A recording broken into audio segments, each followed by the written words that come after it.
Rikthehet ish numri 2 i qeverisë Arben Ahmetaj. Këtë herë në rrjetin e tij social Facebook, Ahmetaj ka bërë një postim misterioz. Luftojmë kundër 3 gjigantëve i dashur Sancho, padrejtësia, frika dhe ignoranca, shkruan Ahmetaj duke cituar shprehjen e Miguel de Cervantes. Nuk dihet se për kë e ka hedhur këtë thumb Arben Ahmetaj, megjithatë, nga ajo që është parë dëgjuar në intervistat e tij pas gati 2 viteve në arreti, shënjestra kryesore është kryeministri Edi Rama, të cilin ai e ka akuzuar shpesh për gjithçka të keqe po ndodh në këtë vend. Ndoshta me këtë reagim të fundit në Facebook, Arben Ahmetaj po paralajmëron një tjetër intervistë, ndoshta këtë herë edhe me fakte prova më të forta për qeverinë e Edi Ramës.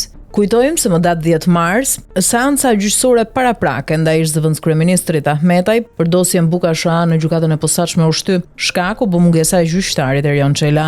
Në këtë çështje Ahmetaj akuzohet për shpërdorim të detyrës gjatë procedurës së privatizimit të ndërmarrjes Buka Sha, duke sjellë një dëm prej miliona eurosh në buxhetin e shtetit.